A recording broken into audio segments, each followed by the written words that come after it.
अच्छा, सबको ये तो पता लग जाता है कि करना क्या है, क्या नहीं करना वो अक्सर लोग चूक जाते हैं। राइट। तो शिव जी की भक्ति में क्या नहीं होना चाहिए? बहुत लोगों को ये पता ही नहीं है कि शिव जी के ऊपर क्या चढ़ाना चाहिए और क्या नहीं चढ़ाना चाहिए। आज ठीक इसको है? बिल्कुल क्लियर कर देते हैं। बिल्कुल बात कर लेते हैं इसके बारे में। तो सबसे पहले तो मैं बहुत इस चीज पे मुझे बहुत लोगों को क्लैरिटी देनी है कि नॉर्मली क्या होता है कि एक पत्थर आप रख देते हो तुलसा जी के नीचे और उस पर जल चढ़ाने लग जाते हो कि हम तो शिव जी को घर में जल चढ़ा रहे हैं।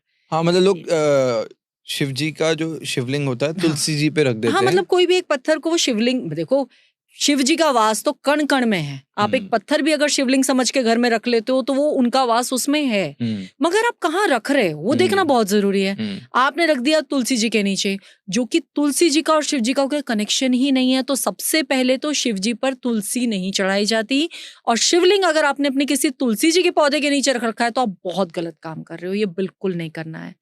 दूसरी चीज जिसका लॉजिक है मेरे पास कि शिव जी पर कोई भी खंडित चीज नहीं चढ़ाई जाती।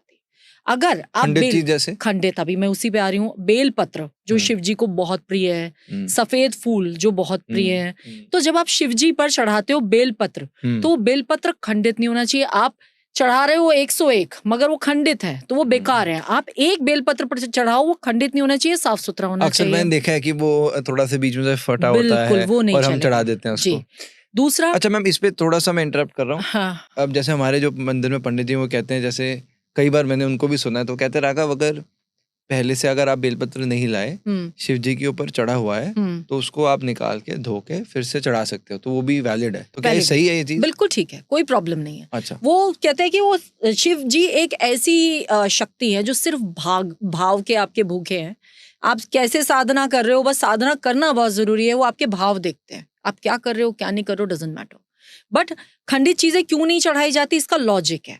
शिव जी ने अपने ही जो पुत्र का, गणेश जी का सिर भेदन किया था, उसके बाद से उन्होंने कोई भी चीज खंडित स्वीकार करनी बंद कर दी। ठीक है, कोई भी खंडित चीज उनके ऊपर नहीं होती। बहुत सारे मंदिरों में आपने देखा होगा नारियल फोड़े जाते हैं, बट शिव जी के ऊपर कभी भी अलाउड नहीं होता, शिवलिंग के पास या शिव मंदिर में या शिव जी के समक्ष आप कोई नारियल फोड़ो। आप साबुत नारियल चढ़ा सकते हो, तो नारियल नहीं फोड़ सकते आप। तो खंडित चीज अलाउड नहीं है। खंडित फूल नहीं होने चाहिए, खंडित बेलपत्र नहीं होने चाहिए, खंडित फल नहीं होने चाहिए। आप जो भी चढ़ाओ कम चढ़ाओ, एक भाव के साथ चढ़ाओ, मगर वो खंडित ना हो, साफ सुथरा होना चाहिए। तुलसी जी नहीं होनी चाहिए, मैंने आपको बता दिया। एक केतकी के फूल नहीं चढ़ते।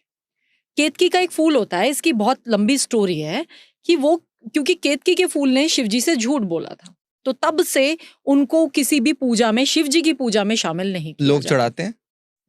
नहीं मतलब मैं पूछ रहा हूँ, गलती से आई डोंट नो अगर कोई चढ़ाता हो, बट नॉर्मली हमें तो पता ही नहीं चलता। अगर कोई चढ़ा रहा है तो बिल्कुल नहीं चढ़ाना चाहिए। अच्छा। वो बिल्कुल भी, वो कहते हैं ना कि शिव जी, मैंने कहा कम चढ़ा लो, उससे वो खुश है, मगर आप गलत चीज कोई चढ़ा रहे हो तो वो फिर उससे फिर उनका रौद्र रूप भी आता है सामने, तो वो चीज नहीं करनी है। तो आप जो अक्षत होते हैं, आप जो चावल चढ़ाते हो, वो भी साबुत होने चाहिए, खंडित नहीं होने चाहिए। अब और क्या नहीं चढ़ाना है, एक नारियल पानी आप नहीं चढ़ा सकते।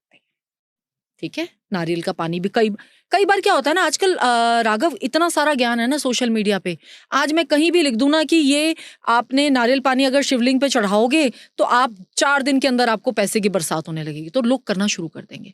बट एक चीज क्या है कि आपको पता तो होना चाहिए कि वो क्या एक्सेप्ट करने वाले और क्या नहीं करने वाले हैं।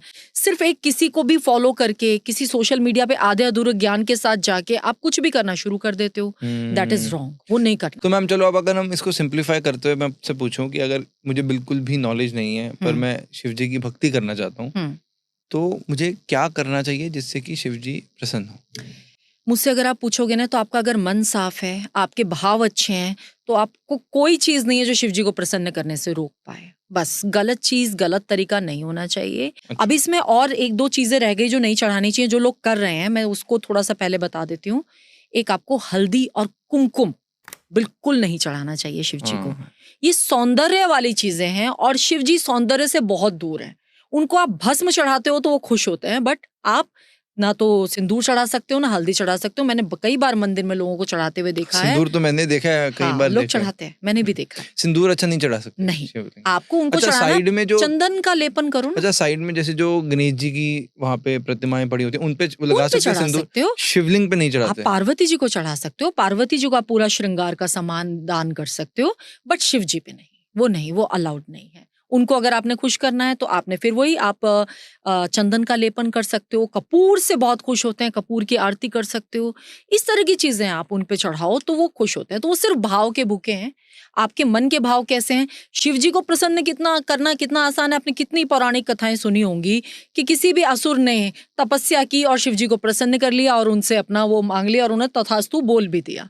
तो वो इतना वो सिर्फ भाव देख रहे हैं, वो ये नहीं देख रहे हैं कि आप कोई बहुत अच्छे आपके काम क्या कर रहे हो, क्या नहीं कर रहे हो, आप उनकी सेवा किस तरह से कर रहे हो, दैट इज वेरी इंपॉर्टेंट। उसके बाद तो आपके काम अगर आप गलत कर रहे हो तो डेफिनेटली उसका दंड तो आपको भोगना ही पड़ेगा।